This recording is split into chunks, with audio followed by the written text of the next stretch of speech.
Tere,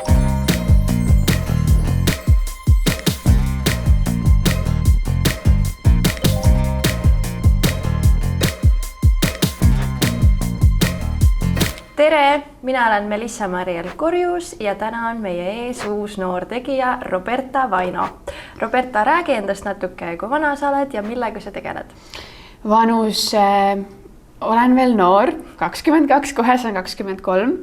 Ma tegelen, nüüd kui niimoodi küsida, siis see nimekiri on üsna pikk ja mul ei tulegi kohe kõik meelde. Aga kui alustada alguses, siis võib-olla töö mõttes tegelen ajakirjandusega. Südame asjad ja südame karjääri valikud on näitlemine ja muusika. Ja muusikas ma olen üritanud üsna niimoodi laihaardelisena püsida, et ma kirjutan ise muusikat, teen bändi, aga õpetan 2 väiksele tüdrukule ka klaverit, et oleks selline kokkupuude selle muusika loomise algusfaasiga, et mulle hästi meeldib seda näha, kuidas väike õpilane, kes mul on, juba ise mõtleb lugusid, täna alles 9-aastane. Ja siis ma tegelen veel lihtsalt elamisega, armastamisega. Sõpradega suhtlemisega. Just. Aga kelleks sa tahtsid väiksena saada? See on huvitav, sest et minu ema oli jurist ja ma just rääkisin sellest ühel oma sõbrale hiljuti, et ma kasvasin üsna sellises praktilises või isegi kohati, mitte võib-olla nii loomingulises keskkonnas ja lapsest saati oli mul pigem see uskumus, et minust tuleb mingisugune riigiametnik ja minu ema käis kunagi nõia juures, kui mind ja minu kaksikvenda veel ei olnud ja sai teada, et tal sünnib 3 last, 2 saab arst ja 1 diplomaat ja tal ongi 3 last. 1 on juba arst saanud, 2 külast ei saanud ja minust pidi siis diplomaat saama ja võib-olla selles usus ma ka üles kasvasin, et minust saab mingisugune riigiametnik. Aga miks sina arvasid, et just sina oled see laps, kes peab diplomaadiks saama, mitte sinu vend? Seda arvas ka minu ema ja siiamaani arvab, et ma peaksin ikkagi diplomaadiat õppima minema, sest et minul olid sellised kalduvused kohe lapsest saati, et 2-aastaselt hakkasin ma arutama igasugustel maailma teemadel, diskuteerima, mind huvitasid noorest saadik suhted esiteks, mulle meeldis rääkida abieludest kui ka ongi rahvusvahelistest suhetest ja ma arvan sellised näidustused, et peaksin sinna maailma pürgima. Aga millal tuli siis see teadmine, et sa tegelikult tahaksid hoopis loominguga tegeleda? See oli ka selline hästi alateadlik, et ma hakkasin 11-aastaselt, ma arvan, läksin oskamata tegelikult klaverit üldse mängida klaveri taha klimberdama ja kuna ma olen selline hästi emotsionaalne inimene, et kui ma mingid emotsioonid kogen, siis hästi kergesti tuleb selline tunne, et ma pean seal nüüd endast välja saama ja läksingi klaveri taha klimberdama ja kas siis tolleaegsetest armastustest või silmarõõmudest laule kirjutama, need olid alati väga dramaatilised ja pärast nende laulude kirjutamist ma tundsin sellist tõelist vabanemist. Aga ma ei osanud sellel hetkel veel öelda või mõelda, et nüüd see minust saabki. Siis peale seda sa läksid muusikakooli ka või sa õppisid ise? Ma õppisin erakoolis kitarri mängima ja koolis siis ka, et muusikakooli kunagi ei läinudki. Ehk siis sellist solfeggio poolt? Ma õppisin seda ikkagi, aga lihtsalt mitte nii tugevalt ja nii spetsiifiliselt süvenenud, kui õpitakse muusikakoolis. Ja tänasel päeval on sul ka oma bänd. Ja. Mis selle nimi on? Melody May. Ja tegelikult Melody May, see nimi, kus see tuleb, on minu ema parimal sõbrannal. Oli kunagi selline saladus või nali, et ta rääkis mu emale, kuidas tal on olemas maailma kõige ilusam tüdruku nimi, aga ta ei ütle seda nime talle, sest ta tahab selle oma tütrele panna. Aga kui mina siis sündisin, siis sõbranna ütles selle nime välja, Melody May. Aga see loomulikult minu nimeks ei saanud. Miks nii? Sellepärast, et tema arvates oli see liiga Laila, imal nimi. Ja nüüd siis minu vanem õde tegelikult oli see, kes selle nime minuni uuesti tõi ja seda lugu rääkis. Ja siis mul tekkiski selline idee, et ma olen sündinud maikuus. Melody on kirjutatud nagu prantsuse keeles, sest et mulle väga meeldib prantsuse keel. Prantsusmaa üldse ja see kuidagi saigi niimoodi kokku, et see on natuke müstiline, täpselt ei tea, mis nimi. Millal sul tuli see mõte, et bändi teha? mul on selline uskumus, et kõik asjad, mis on nagu päris ja õiged, sünnivadki täiesti tühjast kohast, et nendel ei ole mingisugust sunnitust. Ja bändiga juhtuski niimoodi, et kui ma olin vahepeal õppisin natuke Prantsusmaal ajakirjandust, mul oli seal üsna palju või rohkem võrreldes tavalisega vaba aega.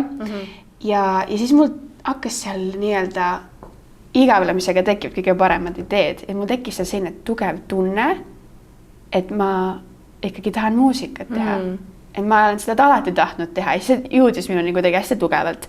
Aga mul ei olnud ühtegi ideed või sellist tugevat ajendit, et millest alustada. Aga ma Prantsusmaalt tagasi jõudsin, kohtusin täiesti juhuslikult ühe vana tuttavaga ühel kontserdil, kes ütles, et ta kuulas mu laulu, mille ma olin naljaviluks põhimõtteliselt üles pannud oma sõbraga salvestanud selle laulu.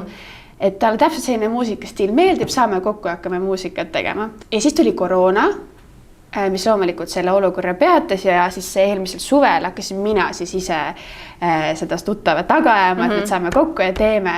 Et see kuidagi sündis hästi loomulikult ja ma tunnen, et sellepärast see ongi nagu õige asi. Mitu liiget teil on ja kus sa need ülejäänud liikmed leidsid? No meil on 5 liiget. Üks ongi siis kitarrist ja produtsent, kellega koos me põhimõtteliselt neid lugusid mõtleme, et mina kirjutan need põhjad, kas siis klaveril, kitarril ja sõnad ja tema siis loob selle kogu ülejäänud karkassi sinna ja temaga me kohtusimegi ühe sõbra ärasaatmispeol, pool tundi olime tutvuvad, ma rääkisin talle põhimõtteliselt kogu oma eluloo ja sealt siis sai meie sõprusalguse, siis trummar on minu ülikoolikaaslane, kellega ka kuidagi juhuslikult me ühel üritusel sattusime rääkima, siis minu enda elukaaslane mängib klahve, et tema ma leidsin siis kodust. Ja siis viimase liikmena liitus meiega bassist Martin, kes tuli kitarristi ja produtsendi kaudu siis meieni. Mis te praegu teinud olete? Te olete ju koroona ajal selles mõttes kogu selle bändi kokku pannud, et kui paljud te olete üldse saanud esineda? Me ei ole saanud põhimõtteliselt üldse esineda, me käisime Terevisioonis, meil on siuke olukord, kuna meid on hästi palju, näiteks raske leida seda nii-öelda proovi tegemise aega, me oleme tegelikult tublisti proovi teinud nüüd viimasel kuul mitte, aga eesmärk on siis, me salvestame albumit praegu, ehk siis ta ei ole nüüd küll väga aktiivses hoos, kuna inimesed on igal pool laiali ja ongi see väike kriis, mis meil siin on natuke raskendab, aga praegu on albumi salvestamine ja siis meil on plaanis maikuus teha selline suurem kontsert. Stiili muusikat te üldse teete või kuidas sa kirjeldaksid seda stiili? See on huvitav küsimus, sellepärast, et mulle meeldib mõelda, et igal inimesel on oma stiil ja et sa saad ennast konkreetselt liigitada mingisse stiili, kui sa ei tee seda muusikat minu arvates südamest. Et siis, kui see on selline teadlik, et mulle meeldib see stiil, see artist, nüüd ma hakkan tegema täpselt samasugust muusikat, võtan tema lauludest käigud, sõnu ka väga ei oska kirjutada, võtan oma mingi lemmikartisti sõnad ja siis sa ütledki, mina olen funk-artist. Aga minu puhul see muusika, ta on kindlasti mõjutatud mingisugusest indie-rockist, ma ütleksin soft-rockist, indie-rockist. Ja väga palju minu lemmikartistist Ben Howardist, aga see on sellepärast, ma olen teda terve elu kuulanud, et see on, aga ma ütleks, et ta on selline Roberta stiil ja siis võib-olla selline indie-rock. Ja hästi huvitav on see, et kui ma üksi alguses muusikat tegin ja esinesin ka suvel tegelikult päris mitu korda Hendrikuga siis oma elukaaslasega kahekesi, siis see muusika oli selline ilus, naiselik, helge, aga kui me saime bändiga kokku, muutus see järsult täielikuks rock-muusikaks, ehk siis kui me teeme selle maikuu kontsertis, ma arvan, paljud tuttavad on väga üllatunud, et minusugune sellise väga pehme, vaikse häälega järsku peab mingisuguseid rock-laule laulama, et selles mõttes see on huvitav stiili muutus.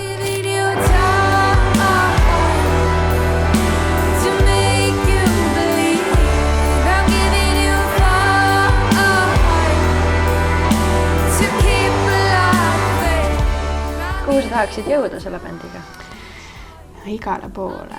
Aga välismaale või pigem muudab? Ma isegi olen mõelnud selle peale, et ta natuke on välismaine muusika, aga mul ei ole tõesti sellist, et väga tugevat nagu hasarti, et hästi kuulsaks saada või et minna sellega suurtele lavadele. Ma lihtsalt tunnen, et kui saaks tehtud need asjad, mis on praegu minu jaoks olulised, eks siis see suur kontsert, album ja lihtsalt väga palju esineda, aga see väikestes kohtades, see oleks minu jaoks nagu piisav.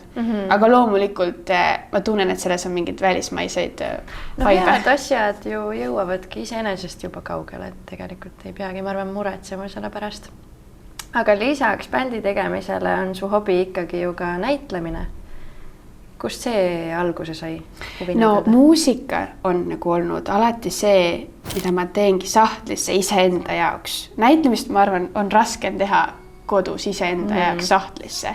Ja muusikaga oli alati mul see idee, et see ongi üks tegevus, mis saadab mind läbi terve elu ja ma olengi oma hingelt muusik, aga see on selline asi, mis ei jõua kunagi teisteni ja ei peagi jõudma. Aga näitlemine oli ikkagi päris noorest east saadik asi, mida ma päriselt tahtsin teha. Ja kui ma läksin lavaga katsetele, siis see tegelikult ei olnud minu jaoks küsimus, et minust saab näitleja. Et see oli minu jaoks selline nagu automaatne selline tunne, et ma olen selleks sünninud, ma pean seda tegema, see ei ole mingi asi, mida ma olen filmidest vaadanud, tahaks see olla, vaid see tulebki minu seest. Millal sa käisid seal lavaga katsetel? Käisin 2018 ja siis ma ei saanud sisse. Ja tegelikult ma ei olnud, ütleme, ma olen kuulnud igasuguse lugusid, ma ei olnud väga traumeeritud, väga kurb, väga šokis. See oli pigem selline hetk, et kas see on see, mida ma tahan teha, kas see kool on just see koht, kuhu ma tahan minna. Aga praeguseks siis 3 aastat hiljem ma tunnen, et kindlasti annab väga palju juurde see kool, aga et alati on võimalik tegelikult ise oma tööga ka jõuda ja teha. Mitu korda sa käisid lavaga katsetel? 2 korda. Ja jõudsid kui kaugele? Viimasesse vooru jõudsin. Nii et ei tundnud mingit pettumust, et nüüd viimasel hetkel ikkagi see valik ei osutunud sinuga? No nüüd teisel korral ma ei saanud isegi esimesest voorust edasi, kui ma käisin. Ja siis oli küll, kui ma nüüd esimene kord käisin ja jõudsin lõppu, et siis oli pigem aktsepteerisin seda, aga nüüd see esimene kord mul oli veel katsetel selline ülesanne, et nüüd laula oma laulu ooperi lauluna. Teil on armu 3 nurk, sind jäetakse sealt välja ja sa tapad ennast. Ja see on täpselt minule sobiv, see on väga dramaatiline. Ja siis kohe tekkis selline hästi loomulik tugev värisemine kehas, suured pisarad, no tõeline selline draamastseen oli see. Ja siis mul oli hästi tugev selline tunne, et ikkagi ma tahan sinna minna, et see on ikkagi minu see teekond, suurem tunne kui siis, kui mul läks paremini. Ja kui ma sain teada, et ei saanud edasi, siis see oli päris raske, aga siis see jällegi tundus, ma hästi usun nagu sellesse, et kõik tõesti juhtub mingisuguse põhjusega ja igale valule järgneb nagu mingisugune tulemus või hea järg. Ja ma tunnen näiteks just eelmine nädal mõtlesin, et me teeme praegu Salme teatri stuudios, teeme Alo Kõrvega lavastust Tšehhovi kajakat, natuke modernsamas võtmes. Ja mõtlesin, et ma ei oleks siin seda etendust praegu tegemas või seda lavastust harjutamas, kui ma oleks läinud lavakasse. Ma võib-olla teeksin seda 6-7 aasta pärast, kui üldse. Kui sul siis üldse, jah, tekib see võimalus. Aga räägigi, mis projekte sa oled teinud siis ilma selle kooli harituseta, et kuhu sa oled näitlemisega jõudnud? Ma olen päris palju reklaame teinud, et ma alustasingi vist 18-aastasena igal pool imelikes reklaamides, kardinalreklaamides. Ja tegelikult kõik olid väga toredad projektid. Mulle tõesti reklaame meeldis väga-väga teha. Nüüd koroona ajal on neid vähem olnud. Siis suve tegin ühe lühifilmi, kus ma mängisin peaosas kondiitrit ja veel olen paar väikest lühifilmi teinud ja siis nüüd 2 aastat tagasi tegime ühe noorte teatristuudio Grammiga sellise nii-öelda vabakutseliste näitlejate lavastuse, mis ka mulle väga meeldis, aga nüüd ma läksin septembri lõpus läksin Salme teatristuudiosse. Täiesti juhuslikult tuli välja, et siis Alo Kõrve hakkab meiega lavastust tegema ja seal käis selline valikuprotsess ja ma ei osanud selle hetkel nagu tunda või mõelda, et see ongi see, mis paneb mind jälle hästi tugevalt tahtma seda teha. Ja nüüd ma olengi selles nagu faasis, et meil praeguseks on kuuks ajaks proovid peatunud ja see on hästi kurb olnud minu jaoks ja raske, sest et need proovid on nagu ma isegi ei mõtle sellele glamuurile, mis tuleb, mitte glamuurile, aga ma ei mõtle nagu sellele, et mis tuleb siis, kui see etendub või et kuidas mul siis läheb. Mulle meeldib lihtsalt see prooviprotsess nii väga. ja lahe projekt, mis ma tegin, oli veel Hingetöö Tartus Toomkirikus, kus ma mängisin klaverit ja see oli hästi-hästi äge kogemus teistmoodi. Ja jah, aga selle kajakaga ma tõesti tunnen, et see on täpselt selline žanr, mis mulle meeldib. Ei ole liiga palju sellist avantgarde eksperimentaalteatrit, et pigem lihtsad inimesed oma väga keeruliste lugudega, mis on nagu päriselus samamoodi. Et meil ei ole ju väga palju eksperimentaalsi, meil on pigem lihtsad inimesed oma raskete lugudega. Aga kui sa bändiga mõtled, et sinu jaoks ei olegi kõige olulisem see, et sa jõuaksid kuskile või sul ei ole eesmärke seatud, siis kuidas näitlemisega on? Kas sa kujutad endale mingit teekonda ette või on sul mingi eesmärk pandud, kuhu sa tahaksid kindlalt jõuda? No bändiga selles mõttes ikka eesmärgid on, aga võib-olla ei ole sellised jah, et see oleks nüüd see peamine põhjus, miks ma seda teen ja näitlemisega ka mitte, aga mul on väga suur soov rajadagi sellistele inimestele nagu mina, keda on nii palju ja keda ma olen aastate jooksul kohanud väga tihti. Noored inimesed, kes on tegelikult seda väärt, seda karjääri elukutset, noored inimesed, kes mingitel erinevatel põhjustel ei olegi näiteks kooli läinud üldse või sinna sisse saanud ja kellel on see tugev süda ja hing seda tegema. Kahju ongi sellest, et kuna ma ise ka olen ju samasugune näitlemishuviline, et tegelikult keegi otsustab nii-öelda sinu selle tuleviku üle, kuigi sina ise võib-olla tunned ja tead, et see on see, mida sa tahad teha. Näitlemine on natuke selline eriala, et sa ei tee seda ju üksi. Sul peab olema inimene, kes su kuskile valib või kutsub või võtab. Aga mis ei tähenda loomulikult, et sina ei oleks selle asja peategelane lõpuks.